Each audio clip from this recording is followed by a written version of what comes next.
किसानों का अंदोलन लगातार जारी है। दिल्ली के बार्डर से कड़ाके की ठंड में किसान 53 दिनों तो संघर्ष में डटे हुए ने, पर हुण किसानों के अंदोलन के विचाले अहम NIA संग्राम छिड़ गया।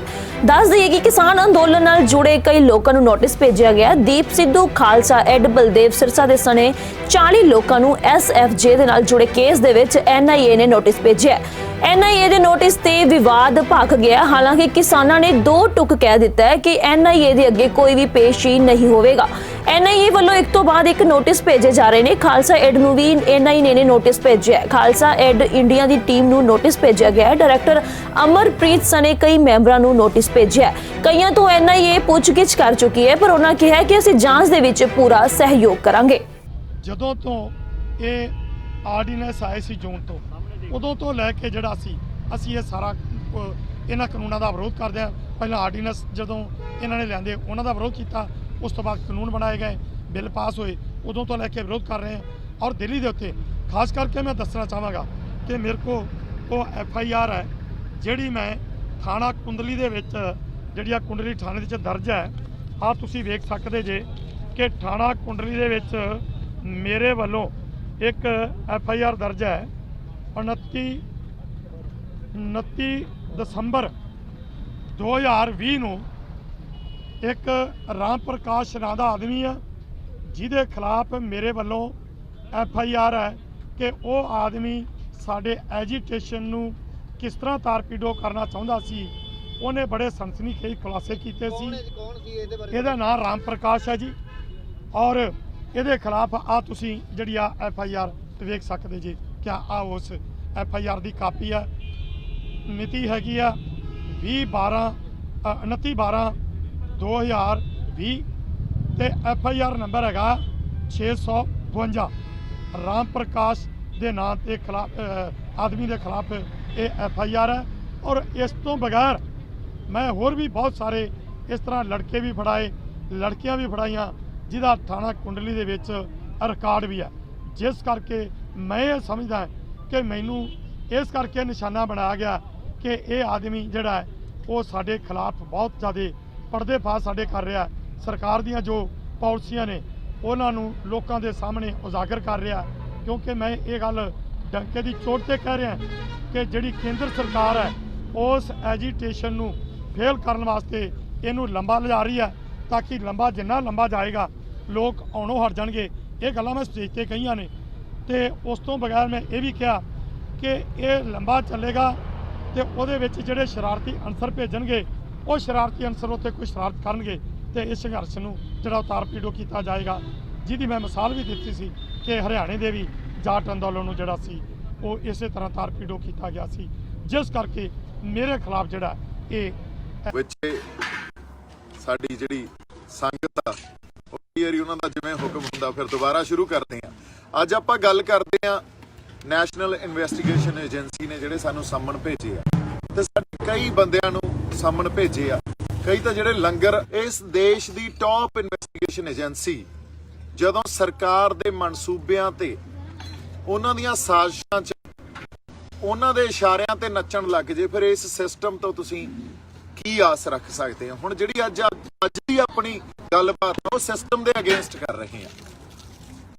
जिहड़ी लड़ाई असीं लड़ रहे हैं ना, पहलां तां इस लड़ाई का मूल बहुत जरूरी आ जिस मूल खांसे नूं समझना, क्योंकि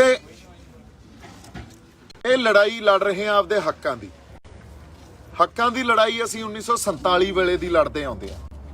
जदों हक्कां दी लड़ाई लड़ी जदों उन्हां हक्कां खातर असीं आवाज़ बुलंद करते हैं, त्यों ये इहो ਜਿਹੇ पैंतरे अपनाउंदे आ भी संघर्षी बंदियां ते इन्हां नूं पहिलां किसी होर साजिशां अधीन डराउणगे, तोहमतां लाउणगे, तोहमतां तो बाद फिर तुहाडे ते केस पाउणगे, फिर परचे पाउणगे, फिर तुहाडे परिवारां ते परचे पाउणगे ते फिर तुहानूं कहणगे भी टिक के बह जाओ, नहीं असीं खਹਿੜਾ नहीं छड्डदे। सो मैं एक गल जे आपदे लई तां क्लीयर करदा भी मेरे परिवार ने तां बड़ा लिया, सानूं तां गुड़तियां ही मिलियां होईयां। ये हुण सानूं कित्थों डरा लओगे तुसीं? पर गल सिस्टम कर रहे हैं तो इस गल नूं समझना बहुत जरूरी है। जदों तुसीं आपदे हक मंगोगे, 47 वेले भी सानूं वादे कीते गए सी ਵੀ ਪੰਜਾਬੀਆਂ ਦੀਆਂ ਕੁਰਬਾਨੀਆਂ ਨੂੰ ਦੇਖ ਕੇ ਇਹਨਾਂ ਨੂੰ ਇੱਕ ਸਪੈਸ਼ਲ ਸਟੇਟਸ ਦਿੱਤਾ ਜਾਊਗਾ। ਜਿਹੜੇ ਇਹ ਸੋਵਰਨ ਬੰਦੇ ਆ, ਇੱਕ ਸਪੈਸ਼ਲ ਸਟੇਟਸ ਦਿੱਤਾ ਜਾਊਗਾ। ਪੰਡਿਤ ਜਵਾਹਰ ਲਾਲ ਨਹਿਰੂ ਦੀਆਂ ਆਰਕਾਈਵਸ ਦੇਖ ਲਓ, ਉਹਦੇ 'ਚ ਇਹ ਸਟੇਟਮੈਂਟਸ ਪਈਆਂ, ਪਾਰਲੀਮੈਂਟਸ ਦੀਆਂ ਡਿਬੇਟਸ 'ਚ ਇਹ ਸਟੇਟਮੈਂਟਸ ਪਈਆਂ, ਪਰ ਮੁੱਕਰ ਗਏ। ਸੋ ਉਦੋਂ ਸਾਨੂੰ ਜਰਾਇਮ ਪੇਸ਼ਾ ਡਿਕਲੇਅਰ ਕਰਕੇ ਅਸੀਂ ਅੱਜ ਤੱਕ ਜਰਾਇਮ ਪੇਸ਼ਾ ਹੀ ਬਣੇ ਬੈਠੇ ਆ ਇਹਨਾਂ ਲਈ। ਔਰ ਇਸ ਸਾਰੇ ਖਾਂਸੇ ਨੂੰ ਸਮਝਦੇ ਆ ਹੁਣ ਆਪਾਂ। ਹੱਕਾਂ ਦੀ ਜਦੋਂ ਜਦੋਂ ਆਵਾਜ਼ ਬੁਲੰਦ ਹੁੰਦੀ ਆ, ਉਸ ਆਵਾਜ਼ ਨੂੰ ਦਬਾ ਦਿੱਤਾ ਜਾਂਦਾ, ਉਹਨੂੰ ਕਿਸੇ ਵੀ ਢੰਗ 'ਚ ਕੁਚਲ ਦਿੱਤਾ ਜਾਂਦਾ।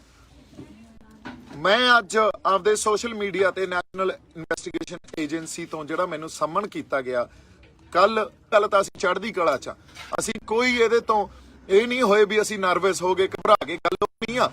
ਪੁਆਇੰਟ ਨਾ ਮਿਸ ਕਰੋ। ਸਾਡੇ ਬੰਦਿਆਂ ਨੂੰ ਵੀ ਮੈਂ ਕਹਿੰਦਾ, ਔਰ ਸਪੈਸ਼ਲੀ ਜਿਹੜੇ ਵਕੀਲ ਬੰਦੇ ਆ ਨਾ ਸਾਡੇ, ਉਹਨਾਂ ਨੂੰ ਵੀ ਮੈਂ ਕਹਿੰਦਾ, ਬੜੇ ਲੀਗਲ ਮਾਈਂਡਸ ਦਾ ਮੈਨੂੰ ਫੋਨ ਵੀ ਆਏ ਵੀ ਕੋਈ ਗੱਲ ਨਹੀਂ, ਇਹ ਤਾਂ ਇਨਵੈਸਟੀਗੇਸ਼ਨ ਆ। ਦੇਖੋ, ਇਨਵੈਸਟੀਗੇਸ਼ਨ ਕ੍ਰਿਮੀਨਲ ਕਨਸਪੀਰੇਸੀ 'ਚ ਤੁਹਾਨੂੰ ਤੁਹਾਡੀ ਉਸ 'ਚ ਇਨਵੈਸਟੀਗੇਟ ਕਰ ਰਹੇ ਆ, ਤੁਹਾਨੂੰ ਦੇਸ਼ ਧਰੋਹ 'ਚ ਇਨਵੈਸਟੀਗੇਟ ਕਰ ਰਹੇ ਆ, ਤੁਹਾਨੂੰ UAPA 'ਚ ਇਨਵੈਸਟੀਗੇਟ ਕਰ ਰਹੇ ਆ। ਜੇ ਇਨਵੈਸਟੀਗੇਟ ਕਰ ਰਹੇ ਆ ਤਾਂ ਕੱਲ ਨੂੰ 2 ਮਿੰਟ 'ਚੋਂ ਪਰਚਾ ਵੀ ਪਾ ਸਕਦੇ ਆ। ਇਹਦੇ 'ਚ ਤਾਂ 120B ਕ੍ਰਿਮੀਨਲ ਕਨਸਪੀਰੇਸੀ ਆ, ਇਹਦੇ 'ਚ ਤਾਂ ਸਭ ਕੁਝ ਓਪਨ ਆ। ਸੋ ਪਰਚੇ ਵੀ ਪਾ ਦੇਣਗੇ। ਗੱਲ ਫੇਰ ਵੀ ਇਹਨਾਂ ਪਰਚਿਆਂ ਦੀ ਜਾਂ ਇਹਨਾਂ ਸੰਮਨਾਂ ਦੀ ਗੱਲ ਨਹੀਂ ਆ। ਗੱਲ ਇਹ ਆ, ਤੁਸੀਂ ਸਮਝਣ ਦੀ ਕੋਸ਼ਿਸ਼ ਕਰੋ, ਜਿਹੜੇ ਸਿਸਟਮ ਨਾਲ ਲੜ ਰਹੇ ਆ ਨਾ, ਉਸ ਸਿਸਟਮ 'ਚ ਸੁਪਰੀਮ ਕੋਰਟ ਨੇ 2 ਦਿਨ ਪਹਿਲਾਂ ਫੈਸਲਾ ਦਿੱਤਾ, ਕਿਸੇ ਨੇ ਮੰਨਿਆ, ਕਿਸੇ ਕਿਸਾਨ ਆਗੂ ਨੇ ਜਾਂ ਕਿਸੇ ਬੰਦੇ ਨੇ, ਕਿਸੇ ਨੇ ਇੱਥੇ ਮੰਨਿਆ ਹੋਵੇ। ਕਿਉਂ ਨਹੀਂ ਮੰਨਿਆ? ਕਿਉਂਕਿ ਉਸ ਸਿਸਟਮ 'ਚ ਵਿਸ਼ਵਾਸ ਹੀ ਕਿਸੇ ਨੂੰ ਨਹੀਂ ਰਿਹਾ। ਉਹ ਕ੍ਰੈਡੀਬਿਲਿਟੀ ਸਿਸਟਮ ਖੋ ਚੁੱਕਿਆ, ਸੁਪਰੀਮ ਕੋਰਟ ਤੱਕ ਖੋ ਚੁੱਕਿਆ, ਇਲੈਕਸ਼ਨ ਕਮਿਸ਼ਨ ਤੱਕ ਖੋ ਚੁੱਕਿਆ, ਐਨਫੋਰਸਮੈਂਟ ਡਾਇਰੈਕਟੋਰੇਟ ਤੱਕ ਖੋ ਚੁੱਕਿਆ, ਜਿਹੜਾ ED ਆ, CBI ਖੋ ਚੁੱਕੀ ਆ, ਤੇ ਨੈਸ਼ਨਲ ਇਨਵੈਸਟੀਗੇਸ਼ਨ ਏਜੰਸੀ ਦੇ ਹੁਣ ਸੰਮਨ ਆਏ ਆ। ਇਹ ਤਾਂ ਸਾਡੇ ਸਾਹਮਣੇ ਆ। ਔਰ ਇਹਨਾਂ ਸੰਮਨਾਂ ਨੂੰ ਤੁਸੀਂ ਆਈਸੋਲੇਸ਼ਨ 'ਚ ਨਾ ਦੇਖੋ। ਸਿਰਫ ਇਹ ਸੰਮਨ ਅੱਜ ਵੀ ਇਹ ਸੰਮਨ ਭੇਜਤੇ ਇਹ ਨਾ ਦੇਖੋ, ਇਹ ਸੰਮਨ ਭੇਜੇ ਕਿਉਂ ਗਏ ਆ, ਕਿਸ ਸੰਦਰਭ 'ਚ, ਕਿਸ ਕੰਟੈਕਸਟ 'ਚ ਭੇਜੇ ਗਏ ਆ, ਇਹਨੂੰ ਸਮਝਣ ਦੀ ਕੋਸ਼ਿਸ਼ ਕਰੋ।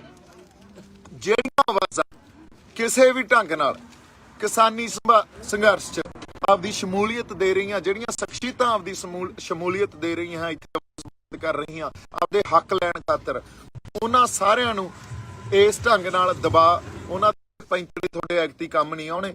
ਔਰ ਸਾਡੇ ਵਾਲੇ ਬੰਦਿਆਂ ਨੂੰ ਇਹ ਦੱਸਾਂ, ਜਿਹੜੇ ਕਹਿ ਰਹੇ ਆ ਨਹੀਂ ਇਹ ਤਾਂ ਸਿਰਫ ਇਨਵੈਸਟੀਗੇਸ਼ਨ ਆ, ਇਹਦੇ 'ਚ ਤਾਂ ਅਰੈਸਟ ਨਹੀਂ ਕਰਨਗੇ। ਗੱਲ ਜਦੋਂ ਜਿਹੜੇ ਸਿਸਟਮ ਦੇ ਵਿਰੁੱਧ ਲੜ ਰਹੇ ਆ, ਉਹ ਚਾਹੇ ਇਨਵੈਸਟੀਗੇਟ ਕਰ ਲੈਣ, ਚਾਹੇ ਅਰੈਸਟ ਕਰ ਲੈਣ, ਕਹਿੰਦੇ ਕੋਈ ਨਹੀਂ, ਜੇ ਤੁਸੀਂ ਕੁਝ ਗਲਤ ਨਹੀਂ ਕੀਤਾ ਤਾਂ ਕੁਝ ਨਹੀਂ ਕਰ ਸਕਦੇ। ਗਲਤ ਕੀ ਕਰਤਾ ਅਸੀਂ ਤਾਂ ਆਪਦੇ ਹੱਕ ਹੀ ਮੰਗੀ ਜਾਂਦੇ ਆ ਨਾ, ਤੇ ਆਵਾਜ਼ ਹੀ ਬੁਲੰਦ ਕੀਤੀ ਹੈ। ਇਹਦੇ 'ਚ ਕੀ ਗਲਤ ਕਰਤਾ? ਤੇ ਜਿੱਥੇ ਮੈਂ ਤਾਂ ਇੱਕ ਵਾਰੀ ਪਹਿਲਾਂ ਵੀ ਇਹ ਗੱਲ ਕਹਿਤੀ ਤੇ ਅੱਜ ਵੀ ਕਹਿਣਾ ਵੀ 1 ਵੀ ਰੁਪਈਆ ਆਪਦੇ ਅਕਾਊਂਟ 'ਚ ਜਾਂ ਕੈਸ਼ ਜਾਂ ਮੇਰੇ ਪਰਿਵਾਰ ਨੇ ਕਿਸੇ ਵੀ ਢੰਗ 'ਚ ਕਿਸੇ ਤੋਂ ਲਿਆ ਹੋਵੇ ਤਾਂ ਮੈਂ ਖੁੱਲਾ ਚੈਲੰਜ ਕਰਦਾ। ਔਰ ਨੈਸ਼ਨਲ ਇਨਵੈਸਟੀਗੇਸ਼ਨ ਏਜੰਸੀ ਨੂੰ ਵੀ ਮੈਂ ਚੈਲੰਜ ਕਰਦਾ। I literally challenge everyone if anybody can prove it। ਪਰ ਇੱਕ ਹੋਰ ਮੈਂ ਗੱਲ ਦੱਸਦਾ, ਇੱਥੇ ਸਾਡੇ ਬਹੁਤ ਸਾਡੀ ਸੰਗਤ ਨੇ ਲੰਗਰ ਲਾਏ ਹੋਏ ਆ, ਤੇ ਉਹਨਾਂ ਦੇ ਜਿਹੜੇ ਰਿਸ਼ਤੇਦਾਰ ਜਾਂ ਉਹਨਾਂ ਦੇ ਦੋਸਤ ਮਿੱਤਰ ਬਾਹਰਲੀਆਂ ਜਿਹੜੀਆਂ ਕੰਟਰੀਆਂ 'ਚ ਵੀ ਬੈਠੇ ਆ, ਪੰਜਾਬ ਵੀ ਬੈਠੇ ਆ, ਹਰਿਆਣੇ 'ਚ ਵੀ ਬੈਠੇ ਆ, ਮਹਾਰਾਸ਼ਟਰ 'ਚ ਵੀ ਬੈਠੇ ਆ, ਤੇ ਸਾਡੇ ਤਾਂ ਸਿਧਾਂਤ ਹੀ ਦਸਵੰਧ ਕੱਢਣ ਦਾ। ਉਹ ਆਪਦਾ ਦਸਵੰਧ ਕੱਢ ਕੇ ਲੰਗਰ ਵਾਸਤੇ ਪੈਸੇ ਭੇਜਦੇ ਆ, ਇਹ ਬਾਹਰ ਦੀ ਫੰਡਿੰਗ ਹੋ ਗਈ। ਤੁਸੀਂ ਦੇਖੋ ਪਰਿਭਾਸ਼ਿਤ ਕਿਵੇਂ ਕਰਦੇ ਆ ਫੰਡਿੰਗ ਨੂੰ, ਵੀ ਇਹ ਤਾਂ ਫੋਰਨ ਫੰਡਿੰਗ ਆ ਰਹੀ ਆ। ਫੋਰਨ ਫੰਡਿੰਗ ਕਾਹਦੇ ਵਾਸਤੇ ਆ ਰਹੀ ਆ? ਅਸੀਂ ਕੀ ਕਰੀ ਜਾਂਦੇ ਆ? ਅੱਜ ਤੱਕ ਅਸੀਂ ਜਿਹੜੇ ਜਾਬਤੇ 'ਚ ਬੈਠੇ ਆ, ਉਹ ਜਾਬਤੇ 'ਚ ਅਸੀਂ ਕਿਸੇ ਨੂੰ ਕਿਸੇ ਤਰ੍ਹਾਂ ਦਾ ਵੀ ਨੁਕਸਾਨ ਪਹੁੰਚਾਇਆ ਹੋਵੇ, ਕੋਈ ਜਾਨ ਦਾ, ਕੋਈ ਮਾਲ ਦਾ, ਕਿਸੇ ਢੰਗ ਦਾ ਵੀ ਨੁਕਸਾਨ ਪਹੁੰਚਾਇਆ ਹੋਵੇ, ਤਾਂ ਤੁਸੀਂ ਸਾਨੂੰ ਨੀਵੇਂ ਥਾਂ ਭਾਲਿਓ। ਹੁਣ ਜਿਹੜੇ ਸਾਡੇ ਬੰਦੇ ਆ, ਖਾਸ ਤੌਰ ਤੇ ਜਿਹੜੇ ਸਾਡੇ ਜਿਹੜੇ ਵਕੀਲ ਸਾਹਿਬਾਨ ਆ, ਉਹ ਕਹਿ ਰਹੇ ਆ ਜੇ ਤੁਸੀਂ ਕੁਝ ਗਲਤ ਨਹੀਂ ਕੀਤਾ ਕੋਈ ਗੱਲ ਨਹੀਂ। ਕਿਹੜੀ ਨਿਆਂ ਪ੍ਰਣਾਲੀ ਤੋਂ ਅਸੀਂ ਨਿਆਂ ਦੀ ਆਸ ਕਰਦੇ ਆ? ਜਿਹੜੀ ਨਿਆਂ ਪ੍ਰਣਾਲੀ ਸੁਪਰੀਮ ਕੋਰਟ ਚਲਾਉਂਦਾ। ਸੁਪਰੀਮ ਕੋਰਟ ਨੇ ਤਾਂ ਸਾਨੂੰ ਪ੍ਰਤੱਖ ਕਰਤਾ ਵੀ ਉਹ ਕਿਵੇਂ ਸਰਕਾਰ ਦੇ ਹੱਕ 'ਚ ਭੁਗਤਦੇ ਆ।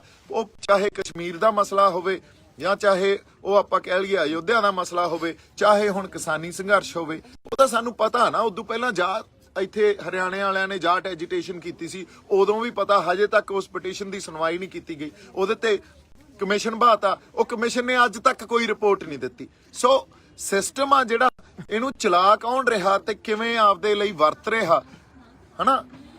ਇਹ ਜੇ ਤੁਸੀਂ ਪੁਆਇੰਟ ਮਿਸ ਕਰਦੇ ਹੋ ਤੇ ਉਸ ਨਿਆਂ ਪ੍ਰਣਾਲੀ ਤੋਂ ਆਸ ਕਰਦੇ ਹੋ ਵੀ ਜੇ ਤੁਸੀਂ ਕੁਝ ਗਲਤ ਨਹੀਂ ਕੀਤਾ, ਗਲਤ ਕੀ ਕਰ ਲਿਆ ਸੀ? ਗਲਤ ਤਾਂ ਅਗਲਿਆਂ ਨੇ ਬਣਾ ਦੇਣਾ। ਔਰ ਅਸੀਂ ਨਰਵਸ ਨਹੀਂ ਹੋਏ। ਅਸੀਂ ਇਸ ਪੁਆਇੰਟ ਨੂੰ ਪ੍ਰੂਵ ਕਰਨ ਦੀ ਖਾਤਰ ਵੀ ਜਿਹੜੀ ਲੜਾਈ ਤੁਸੀਂ ਲੜ ਰਹੇ ਹੋ ਨਾ, ਇਹ ਪੁਰਾਣੀਆਂ ਲੜਾਈਆਂ ਦੀ ਕੰਟੀਨਿਊਸ਼ਨ ਆ, ਇਹ ਕੋਈ ਨਵੀਂ ਲੜਾਈ ਨਹੀਂ। ਅੱਜ ਕਿਸਾਨ ਆਪਦੇ ਹੱਕ ਮੰਗੀ ਜਾਂਦੇ ਆ। ਇਹ ਤੋਂ ਪਹਿਲਾਂ ਕੋਈ ਹੋਰ ਧਿਰ ਹੱਕ ਮੰਗਦੀ ਸੀ ਜਾਂ ਸਾਂਝੇ ਹੱਕ ਮੰਗਦੇ ਸੀ, ਉਦੋਂ ਵੀ ਸਾਡੇ ਨਾਲ ਇਹੀ ਹੁੰਦਾ ਸੀ। ਅੱਜ ਫੇਰ ਹੱਕਾਂ ਦੀ ਲੜਾਈ ਲੜ ਰਹੇ ਆ ਤਾਂ ਸਾਡੇ ਨਾਲ ਇਹੀ ਸਭ ਕੁਝ ਹੋ ਰਿਹਾ। ਸੋ ਕੁਝ ਨਹੀਂ ਬਦਲਿਆ, ਉਸੇ ਲੜਾਈ ਦੀ ਕੰਟੀਨਿਊਸ਼ਨ ਆ। ਹੁਣ ਜਦੋਂ ਮੈਂ ਵਾਰ-ਵਾਰ ਇਹ ਗੱਲ ਕਹਿੰਦਾ ਹੁੰਦਾ ਸੀ ਵੀ ਗੱਲ ਸਿਰਫ ਕਿਸਾਨੀ ਸੰਘਰਸ਼ ਤੱਕ ਸੀਮਿਤ ਨਾ ਰੱਖੋ, ਇਹਦਾ ਦਾਇਰਾ ਜਿਹੜਾ ਹੁਣ ਬਹੁਤ ਵੱਡਾ ਹੋ ਗਿਆ। ਸ਼ੁਰੂ ਜ਼ਰੂਰ ਕਿਸਾਨੀ ਸੰਘਰਸ਼ ਤੋਂ ਹੋਇਆ ਸੀ, ਕਿਸਾਨਾਂ ਨੇ ਇੱਕ ਇਸ਼ੂ ਨੂੰ ਆਈਡੈਂਟੀਫਾਈ ਕੀਤਾ ਸੀ, ਪਰ ਇਹ ਸਾਡੇ ਹੋਂਦ ਦੀ ਲੜਾਈ ਸੀ ਤੇ ਹੋਂਦ ਦੀ ਲੜਾਈ ਅੱਜ ਸਾਡੇ ਸਾਹਮਣੇ ਆ ਗਈ ਆ ਪ੍ਰਤੱਖ ਰੂਪ 'ਚ। ਸਾਨੂੰ ਇਹ ਕਹਿ ਰਹੇ ਆ ਤੁਸੀਂ ਨਹੀਂ ਸੋਚ ਸਕਦੇ ਜਿਵੇਂ ਤੁਸੀਂ ਸੋਚ ਰਹੇ ਹੋ, ਤੁਹਾਡੇ ਤੋਂ ਤੁਹਾਡੇ ਫੰਡਾਮੈਂਟਲ ਰਾਈਟਸ ਵੀ ਖੋਲਾਂਗੇ। ਫਰੀडम ਆਫ ਸਪੀਚ ਸਾਨੂੰ ਇੰਡੀਅਨ ਕਨਸਟੀਟਿਊਸ਼ਨ ਦਿੰਦੀ ਆ ਨਾ। ਜੇ freedom of speech Indian constitution ਦਿੰਦੀ ਆ ਤਾਂ ਸਾਡਾ ਫੰਡਾਮੈਂਟਲ ਰਾਈਟ ਆ। ਨੈਸ਼ਨਲ ਇਨਵੈਸਟੀਗੇਸ਼ਨ ਏਜੰਸੀ ਉਹਨੂੰ ਵਾਇਓਲੇਟ ਕਰ ਰਹੀ ਆ। ਅਦਰਵਾਈਜ਼ ਨੈਸ਼ਨਲ ਇਨਵੈਸਟੀਗੇਸ਼ਨ ਏਜੰਸੀ ਆਧਾਰ ਦੱਸੇ, ਇਹ ਜਿਹੜੀ ਉਹਨਾਂ ਨੇ ਸਮਨਿੰਗ ਕੀਤੀ ਆ ਇਹਨਾਂ ਸਾਰੇ ਬੰਦਿਆਂ ਨੂੰ, ਇਹਦਾ ਕੋਈ ਆਧਾਰ ਦੱਸੇ, ਕੋਈ ਆਧਾਰ ਹੀ ਨਹੀਂ ਆ। ਪਰ ਸਰਕਾਰ ਦੇ ਪੱਖ 'ਚ ਖੜ ਜਾਂਦੇ ਆ, ਜਾ ਕੇ ਸਿਸਟਮ ਨੂੰ ਆਪਦੇ ਢੰਗ ਨਾਲ ਵਰਤਦੇ ਆ। ਸੋ ਇਹ ਇੰਡੀਅਨ ਡੈਮੋਕ੍ਰੇਸੀ ਦਾ ਇੱਕ ਜਿਹੜਾ ਰੂਪ ਆ। ਅਗਲੀ ਗੱਲ ਮੈਂ ਇਹ ਕਹਿਣਾ ਚਾਹਣਾ ਵੀ ਸਮਾਂ ਇਹ ਆ ਗਿਆ ਵੀ ਅਸੀਂ ਵਾਕਈ ਇਕੱਠੇ ਹੋ ਕੇ ਲੜੀਏ। ਕਿਉਂ? ਇਹ ਤੋਂ ਬਿਨਾ ਕੋਈ ਹੱਲ ਨਹੀਂ ਜਦੋਂ ਤੱਕ ਇਕੱਠੇ ਹੋ ਕੇ ਆਪਸ 'ਚ ਸਲਾਹ ਕਰਕੇ ਨਹੀਂ ਲੜਾਂਗੇ ਨਾ। ਹੁਣ ਦੇਖੋ ਤੁਸੀਂ, ਜਦੋਂ ਹੀ ਆਪਾਂ ਕਿਸਾਨ ਜਥੇਬੰਦੀਆਂ ਨੂੰ ਜਾਂ ਜਦੋਂ ਸਾਡੇ ਜਿਹੜੇ ਆਗੂ ਆ ਉਹਨਾਂ ਤੱਕ ਕੋਈ ਸਲਾਹ ਪਹੁੰਚਾਉਣੇ ਆ ਜਾਂ ਕਿਸੇ ਢੰਗ ਨਾਲ ਪਹੁੰਚਾਉਣ ਦੀ ਕੋਸ਼ਿਸ਼ ਕਰਦੇ ਆ, ਉਦੋਂ ਸਾਡੀ ਸੰਗਤ ਹੀ ਨਹੀਂ ਬੋਲਣ ਦਿੰਦੀ। ਉਹ ਕਹਿੰਦੀ ਵੇਖਿਓ ਯਾਰ ਆਹ ਗੱਲ ਨਾ ਕਰਿਓ, ਏਕਾ ਨਾ ਤੋੜਿਓ, ਏਕਾ ਨਾ ਤੋੜਿਓ। ਮੈਂ ਕਹਿੰਦਾ ਬਾਈ ਜੀ ਏਕਾ ਕਿਵੇਂ ਨਾ ਤੋੜਿਓ, ਤੁਹਾਨੂੰ ਗਰਾਊਂਡ ਰਿਐਲਿਟੀ ਪਤਾ ਕੀ ਹੋ ਰਿਹਾ। 17 ਕਿਸਾਨ ਜਥੇਬੰਦੀਆਂ ਦੇ ਆਗੂ ਇੱਕ ਪਾਸੇ ਮੀਟਿੰਗ ਕਰਦੇ ਆ, 13 ਇੱਕ ਪਾਸੇ ਮੀਟਿੰਗ ਕਰਦੇ ਆ। ਕਿਹੜਾ ਏਕਾ ਫਿਰ? ਇਹ ਤਾਂ ਤੁਹਾਡੇ ਮੂਹਰੇ ਉੱਥੇ ਦਿੱਲੀ ਜਦੋਂ ਮੀਟਿੰਗ ਕਰਨ ਜਾਂਦੇ ਆ ਜਿਹਦੇ ਚੋਂ ਕੁਝ ਨਹੀਂ ਨਿਕਲਦਾ, ਉੱਥੇ ਜ਼ਰੂਰ ਇਕੱਠੇ ਜਾਂਦੇ ਆ, ਪਰ ਤੁਹਾਨੂੰ ਇਨ ਬਿਟਵੀਨ ਗਰਾਊਂਡ ਰਿਐਲਿਟੀ ਪਤਾ। ਮੈਂ ਉਹਨਾਂ ਨੂੰ ਵੀ ਬੇਨਤੀ ਕਰਦਾ ਇਕੱਠੇ ਹੋ ਜਾਓ। ਹੁਣ ਅਸੀਂ ਜਿਹੜੇ ਸਿਸਟਮ ਨਾਲ ਲੜ ਰਹੇ ਆ ਉਹ ਕੋਈ ਖਾਲਾ ਜੀ ਦਾ ਵਾੜਾ ਨਹੀਂ ਆ। ਲੜਾਈ ਸੀਰੀਅਸ ਆ, ਅਗਲਾ ਪੜਾਅ ਬੜਾ ਸੀਰੀਅਸ ਆ। ਇਕੱਠੇ ਹੋ ਕੇ ਲੜੀਏ। ਜਿਹੜੇ ਆਈਡੀਆਜ਼ ਆ ਉਹਨਾਂ ਨੂੰ, ਆਈਡੀਆਜ਼ ਨੂੰ ਤੁਸੀਂ ਜਨਰੇਟ ਹੀ ਨਹੀਂ ਹੋਣ ਦੇ ਰਹੇ, ਨਾ ਸੰਗਤ ਜਨਰੇਟ ਹੋਣ ਦੇ ਰਹੀ ਆ। ਸਪੈਸ਼ਲੀ ਜਿਹੜੇ ਫੇਸਬੁੱਕ ਤੇ ਬੈਠੀ ਆ, ਬਾਹਰਲੀ ਸੰਗਤ ਨਾਲ ਤਾਂ ਕਿ ਜਿਹੜੇ ਇੱਥੇ ਗਰਾਊਂਡ ਤੇ ਬੈਠੇ ਆ ਜੋ ਮਰਜ਼ੀ ਡਿਸਕਸ ਕਰ ਲਓ, ਉਹਨਾਂ ਨੂੰ ਕੋਈ ਇਹਦੇ ਤੋਂ ਮੁਨਕਰ ਨਹੀਂ ਹੁੰਦਾ। ਉਹ ਸੁਣਦੇ ਵੀ ਆ ਗੱਲ, ਤੁਹਾਡੇ ਨਾਲ ਸਲਾਹ ਵੀ ਕਰਦੇ ਆ, ਆਪਦੀ ਸਲਾਹ ਵੀ ਦਿੰਦੇ ਆ, ਤੇ ਇਹ ਹੁੰਦਾ ਸਾਰਥਕ ਮਾਹੌਲ, ਇਹ ਹੁੰਦਾ ਸੁਹਿਰਦ ਮਾਹੌਲ। ਪਰ ਜਦੋਂ ਕੋਈ ਸਲਾਹ ਦਿੱਤੀ ਜਾਂਦੀ ਆ ਉਦੋਂ ਹੀ ਨਾ ਨਾ ਨਾ ਨਾ ਕਿਤੇ ਤੋੜ ਨਾ ਦਿਓ, ਵੇਖਿਓ ਕਿਤੇ ਦੋ ਫਾੜ ਨਾ ਹੋ ਜਾਓ। ਨਹੀਂ ਜੀ, ਇਹ ਤਾਂ ਸਿਰਫ ਆਈਡੀਆ ਜਨਰੇਟ ਹੀ ਨਹੀਂ ਹੋਣ ਦੇ ਰਹੇ ਤੁਸੀਂ। ਜੇ ਆਈਡੀਆ ਜਨਰੇਟ ਨਹੀਂ ਹੋਊਗਾ ਫਿਰ ਸਲਾਹ ਹੋਊਗੀ। ਹੌਲੀ ਹੌਲੀ ਉਹ ਆਈਡੀਆ ਰਿਸੀਵ ਤਾਂ ਹੁੰਦਾ ਨਹੀਂ, ਉਹ ਜਨਰੇਟ ਵੀ ਨਹੀਂ ਹੋਣਾ ਤੇ ਉਹਨੇ ਬੰਦ ਹੋ ਜਾਣਾ। ਫਿਰ ਜੋ ਹੋਈ ਜਾਂਦਾ ਉਵੇਂ ਹੀ ਸਭ ਚੁੱਪ ਬੈਠੇ ਆ। ਸੋ ਅਗਲੀ ਗੱਲ, ਜਿਵੇਂ ਤੁਸੀਂ ਸੰਘਰਸ਼ ਨੂੰ ਡਿਫਾਈਨ ਕਰਦੇ ਹੋ ਨਾ, ਜਿਵੇਂ ਤੁਸੀਂ ਡਿਫਾਈਨ ਕਰਦੇ ਹੋ, ਔਰ ਸਪੈਸ਼ਲੀ ਇਹ ਸੰਗਤ ਨੂੰ ਕਹਿ ਰਿਹਾ ਮੈਂ, ਜਿਵੇਂ ਸੰਘਰਸ਼ ਡਿਫਾਈਨ ਕਰਦੇ ਹੋ ਜਾਂ ਸਾਡੇ ਆਗੂਆਂ ਨੂੰ ਬੇਨਤੀ ਆ ਵੀ ਨਹੀਂ ਇਹਨੂੰ ਤੁਸੀਂ ਸ਼ਾਂਤਮਈ ਰੱਖਿਓ। ਨਹੀਂ, ਇਹ ਗਿਣਤੀਆਂ ਮਿਹਨਤੀਆਂ ਨਾਲ ਸੰਘਰਸ਼ ਨਹੀਂ ਲੜੇ ਜਾਂਦੇ ਹੁੰਦੇ। ਸ਼ਾਂਤਮਈ ਕੀ ਆ ਜਾਂ ਹਿੰਸਕ ਕੀ ਆ? ਅਸੀਂ ਕਦੇ ਹਿੰਸਕ ਹੋਏ ਆ? ਅੱਜ ਤੱਕ ਨਹੀਂ ਹੋਏ। ਪਰ ਜਦੋਂ ਪੰਜਾਬ ਤੋਂ ਤੁਰੇ ਸੀ, ਇੱਥੇ ਆਏ ਸੀ, ਉਦੋਂ ਬੈਰੀਕੇਡ ਭੰਨ ਕੇ ਹੀ ਆਏ ਆ ਨਾ। ਉਹਨਾਂ ਬੈਰੀਕੇਡਾਂ ਨੂੰ ਟੱਪ ਕੇ ਹੀ ਆਏ ਆ। ਉਦੋਂ ਤੁਸੀਂ ਸ਼ੰਭੂ ਤੇ ਖੜੇ ਇਹ ਕਹੀ ਜਾਂਦੇ ਸੀ ਇਹਨੂੰ ਨਹੀਂ ਨਹੀਂ ਇੱਥੇ ਹੀ ਬਹਿ ਸ਼ਾਂਤਮਈ ਰੱਖੋ। ਨਹੀਂ, ਉਹ ਸੰਘਰਸ਼ ਦੇ ਜਿਹੜੇ ਵਹਿਣ ਹੁੰਦੇ ਆ ਨਾ, ਉਹਨੇ ਕਿੱਧਰ ਨੂੰ ਵਹਿਣਾ ਇਹ ਕੋਈ ਨਹੀਂ ਡਿਸਾਈਡ ਕਰਦਾ ਹੁੰਦਾ, ਇਹ ਤਾਂ ਪ੍ਰਮਾਤਮਾ ਡਿਸਾਈਡ ਕਰਦਾ। ਇਹਨੂੰ ਕੌਣ ਗਿਣਤੀਆਂ ਮਿਹਨਤੀਆਂ ਨਾਲ ਜਾਂ ਆਪਦੀਆਂ ਬੁੱਧੀਆਂ ਨਾਲ ਡਿਸਾਈਡ ਕਰ ਸਕਦਾ? ਫਿਰ ਨਹੀਂ ਤਾਂ ਅਸੀਂ ਸ਼ੰਭੂ ਬੈਠੇ ਹੋਣਾ ਸੀ ਜਾਂ ਖਨੌਰੀ ਬੈਠੇ ਹੋਣਾ ਸੀ। ਸੋ ਸ਼ਾਂਤਮਈ ਜਾਂ ਸੰਘਰਸ਼ ਸ਼ਾਂਤਮਈ ਨਹੀਂ ਆ। ਇਹ ਜਿਹੜਾ ਇੱਕ ਡਿਵੀਜ਼ਨ ਕ੍ਰੀਏਟ ਹੋ ਜਾਂਦੀ ਆ ਜਾਂ ਬਾਈਨਰੀ ਬਣਾ ਦਿੰਨੇ ਹੋ ਤੇ ਘਾੜਤਾਂ ਘੜ ਲੈਂਦੇ ਹੋ ਵੀ ਹੁਣ ਐਂ ਰੱਖਾਂਗੇ, ਇਹਨੂੰ ਘਾੜਤਾਂ ਨਹੀਂ ਘੜੀਆਂ ਜਾ ਸਕਦੀਆਂ ਹੁੰਦੀਆਂ। ਜੇ ਹਜੇ ਤੱਕ ਤੁਹਾਨੂੰ ਉਹਨਾਂ ਬਾਈਨਰੀਜ਼ 'ਚ ਰੱਖ ਕੇ ਤੁਸੀਂ ਸੰਘਰਸ਼ ਨੂੰ ਦੇਖ ਰਹੇ ਹੋ ਤਾਂ ਤੁਹਾਨੂੰ ਹਜੇ ਤੱਕ ਸਾਡੇ ਵਾਲਿਆਂ ਨੂੰ ਵੀ ਮੂਲ ਖਾਂਸਾ ਸਮਝ ਨਹੀਂ ਆਇਆ। ਸਾਡੇ ਵਾਲੇ ਬੰਦਿਆਂ ਨੂੰ ਵੀ ਬੇਨਤੀ ਆ ਵੀ ਤੁਸੀਂ ਇਸ ਸੰਘਰਸ਼ ਦਾ ਦਾਇਰਾ ਜਿਹੜਾ ਉਹ ਖੋਲੋ, ਇਹਨੂੰ ਵਧਾਓ। ਅਦਰਵਾਈਜ਼ ਤੁਹਾਨੂੰ ਮਸਲਿਆਂ ਦੇ ਹੱਲ ਨਹੀਂ ਮਿਲਣੇ। ਜੇ ਸਿਰਫ ਹਜੇ ਵੀ ਕਹੋਗੇ ਨਹੀਂ ਕਿਸਾਨਾਂ ਦਾ ਸੰਘਰਸ਼ ਆ, ਕਿਸਾਨਾਂ ਦਾ ਸੰਘਰਸ਼ ਆ, ਨਹੀਂ ਬਾਈ ਜੀ, ਇਹ ਹਰ ਉਸ ਸ਼ਖਸ ਦਾ ਸੰਘਰਸ਼ ਬਣ ਗਿਆ ਜਿਹਨੂੰ ਆਪਦੇ ਹੱਕ ਚਾਹੀਦੇ ਆ। ਅਸੀਂ ਤਾਂ ਕਿਸਾਨ ਹੀ ਆ ਨਾ, ਹੋਰ ਕੌਣ ਆ ਆਪਾਂ? ਸੋ ਇੱਥੇ ਇੱਕ ਇੱਕ ਬੰਦਾ ਕਿਸਾਨ ਆ, ਪਰ ਕਿਸਾਨ ਗੱਲ ਦੇਖੋ, ਹੁਣ ਸਾਡੀ ਹੋਂਦ ਦੀ ਲੜਾਈ ਲੜੀ ਜਾਂਦੇ ਆ ਅਸੀਂ, ਸਾਡੇ ਸੱਭਿਆਚਾਰ ਨੂੰ ਬਚਾਉਣ ਦੀ, ਸਾਡੇ ਖੇਤ ਨੂੰ ਬਚਾਉਣ ਦੀ, ਸਾਡੇ ਰਾਜਸੀ ਬਣਤਰ ਨੂੰ ਬਚਾਉਣ ਦੀ, ਸਾਡੇ ਸਮਾਜਿਕ ਬਣਤਰ ਨੂੰ ਬਚਾਉਣ ਦੀ ਸਾਰੀਆਂ ਲੜਾਈਆਂ ਇਕੱਠੀਆਂ ਹੋ ਗਈਆਂ। ਸਾਡੀ ਹੋਂਦ ਤੇ ਗੱਲ ਆ ਗਈ ਆ। ਸੋ ਜਿਹੜੇ ਇੱਥੇ ਬੈਠੇ ਆ, ਇੰਨੇ ਦਿਨ ਹੋ ਗਏ ਇੱਥੇ, 50 ਦਿਨ ਤਾਂ ਆਪਾਂ ਨੂੰ ਇੱਥੇ ਹੋ ਗਏ ਬੈਠਿਆਂ ਨੂੰ। ਸੋ ਬੰਦਿਆਂ 'ਚ ਜਿਹੜਾ ਇਹ ਜਜ਼ਬਾ ਜਾਂ ਜਿਸ ਤਰ੍ਹਾਂ ਦਾ ਉਭਾਰ ਆ, ਇਹਨੂੰ ਸਮਝਣ ਦੀ ਤਾਂ ਕੋਸ਼ਿਸ਼ ਕਰੀਏ। ਜੇ ਅਸੀਂ ਵੀ ਉਸ ਦਾਇਰੇ ਨੂੰ ਖੋਲਾਂਗੇ ਨਹੀਂ, ਉਸ ਦਾਇਰੇ ਨੂੰ ਖੋਲ ਕੇ ਜਿਹੜੇ ਮਸਲਿਆਂ ਨੂੰ ਸਮਝਾਂਗੇ ਨਹੀਂ, ਫਿਰ ਹੱਲ ਕਿੱਥੋਂ ਲੱਭਾਂਗੇ? ਫਿਰ ਸਾਡੀਆਂ ਮੀਟਿੰਗਾਂ ਜਿੰਨੀਆਂ ਮਰਜ਼ੀ ਕਰ ਲਈਏ, ਫਿਰ ਜਾਂ ਜਿੰਨੀਆਂ ਮਰਜ਼ੀ ਰਣਨੀਤੀਆਂ ਘੜ ਲਈਏ, ਸਾਨੂੰ ਉਹਦੇ ਹੱਲ ਨਹੀਂ ਮਿਲਣੇ। ਸਾਨੂੰ ਦਾਇਰਾ ਖੋਲਣਾ ਪਊਗਾ। ਸੋ ਦਾਇਰੇ ਨੂੰ ਖੋਲਣ ਦਾ ਸਭ ਤੋਂ ਪਹਿਲਾ ਤਰੀਕਾ ਇਹ ਆ, ਇਕੱਠੇ ਹੋ ਜਾਓ। ਮੈਂ ਬਾਰ-ਬਾਰ ਇਕੱਠੇ ਹੋ ਜਾਓ, ਆਪਸੀ ਰੰਜਿਸ਼ਾਂ, ਆਪਸੀ ਭੇਦਭਾਵ ਮਿਟਾਓ। ਹੁਣ ਤਾਂ ਇਹ ਗੱਲ ਹੋਵੇ ਵੀ ਕੋਈ ਗੱਲ ਨਹੀਂ ਯਾਰ ਬਾਪਾ, ਬਾਅਦ ਉੱਠਾਂਗੇ ਜੋ ਗੱਲਾਂ, ਇੱਥੇ ਅਸੀਂ ਇਕੱਠੇ ਆ। ਸਾਡਾ ਹੁਣ ਪੈ ਗਿਆ ਜਿਹੜਾ ਪੇਚਾ, ਉਹ ਜਿਵੇਂ ਆਪਣੇ ਕਿਸੇ ਨੇ ਗਾਣਾ ਗਾਇਆ ਨਾ, ਗਾਇਕ ਨੇ, ਕਿਹੜਾ ਸੀ ਉਹ, ਪੇਚਾ ਪੈ ਗਿਆ ਸੈਂਟਰ ਨਾਲ। ਤੇ ਉਹ ਖਾਲਾ ਜੀ ਦਾ ਵਾੜਾ ਨਹੀਂ ਆ ਜੇ ਆਪਾਂ ਸੈਂਟਰ ਨਾਲ ਪੇਚਾ ਪਾਈ ਬੈਠੇ ਆ। ਇਕੱਠੇ ਹੋ ਕੇ ਹੀ ਇਹ ਲੜਾਈ ਲੜੀ ਜਾਣੀ ਆ। ਸਾਡੇ ਏਕੇ ਤੋਂ ਡਰਨਗੇ। ਆਈਡੀਆਜ਼ ਨੂੰ ਜਨਰੇਟ ਕਰੀਏ, ਆਈਡੀਆਜ਼ ਨੂੰ ਡਿਸਕਸ ਕਰੀਏ, ਇੱਕ ਦੂਜੇ ਦੀ ਸਲਾਹ ਲਈਏ। ਇੱਥੇ ਕੋਈ ਈਗੋ ਇਸ਼ੂਜ਼ ਥੋੜੀ ਆ। ਜਿਹਨੇ ਕ੍ਰੈਡਿਟ ਲੈਣੇ ਆ, ਪ੍ਰਮਾਤਮਾ ਆਪੇ ਕ੍ਰੈਡਿਟ ਦੇ ਜੂ। ਇੱਥੇ ਕ੍ਰੈਡਿਟ ਲੈਣ ਆਏ ਆ ਆਪਾਂ ਨਾ, ਆਪਾਂ ਇੱਥੇ ਬੋਲਣ ਆਏ ਆ, ਨਾ ਸਟੇਜਾਂ ਤੋਂ ਭਾਸ਼ਣ ਦੇਣ ਆਏ ਆ। ਇਹ ਕੰਮ ਤਾਂ ਬਥੇਰੇ ਸਾਡੇ ਲੀਡਰਾਂ ਨੇ ਕੀਤੇ ਆ। ਅੱਜ ਤੱਕ ਦਿੱਤਾ ਕੀ ਆ ਉਹਨਾਂ ਨੇ? ਫਿਰ ਅੱਜ ਤੱਕ ਉਹਨਾਂ ਨੇ ਭਾਸ਼ਣ ਹੀ ਦਿੱਤੇ ਆ ਨਾ, ਬੰਦੇ ਇਕੱਠੇ ਕਰਕੇ, ਤੇ ਉਹੀ ਆਪਾਂ ਵਰਤਾਰਾ ਇੱਥੋਂ ਸ਼ੁਰੂ ਕਰੀ ਬੈਠੇ ਆ। ਸੋ ਇਸ ਕਰਕੇ ਹੁਣ ਕੰਮ ਸਾਨੂੰ, ਜਿਹੜੀ ਸਾਡੀ ਕਨਸੈਂਟਰੇਸ਼ਨ ਆ, ਉਹ ਸਟੇਜ ਤੋਂ ਤੇ ਭਾਸ਼ਣਾਂ ਤੋਂ ਪਾਸੇ ਕਰਨੀ ਪਊਗੀ। ਇਕੱਠੇ ਹੋ ਜਾਈਏ, ਸਲਾਹਾਂ ਕਰੀਏ, ਰਣਨੀਤੀ ਘੜੀਏ। 26 ਤਰੀਕ ਅਹਿਮ ਆ, ਸਾਰਾ ਸੰਘਰਸ਼ ਹੀ ਅਹਿਮ ਆ, ਤੇ ਇਹਦਾ ਦਾਇਰੇ ਨੂੰ ਥੋੜਾ ਜਿਹਾ ਖੋਲ ਕੇ ਉਸ ਦਾਇਰੇ 'ਚ ਸੰਘਰਸ਼ ਨੂੰ ਵੇਖੀ। ਇੰਨੀਆਂ ਕੁ ਬੇਨਤੀਆਂ ਮੈਂ ਕਰਨੀ। ਬਹੁਤ ਸਾਰਾ ਸਤਿਕਾਰ, ਬਹੁਤ ਸਾਰਾ ਪਿਆਰ। ਜਿਉਂਦੇ ਵਸਦੇ ਰਹੋ। ਖਬਰ ਦੀ ਤਾਜ਼ਾ ਅਪਡੇਟ ਦੇ ਲਈ ਸਾਡੇ YouTube ਚੈਨਲ ਨੂੰ ਸਬਸਕ੍ਰਾਈਬ ਕਰੋ, Facebook ਚੈਨਲ ਨੂੰ ਲਾਈਕ ਅਤੇ ਸ਼ੇਅਰ ਕਰੋ।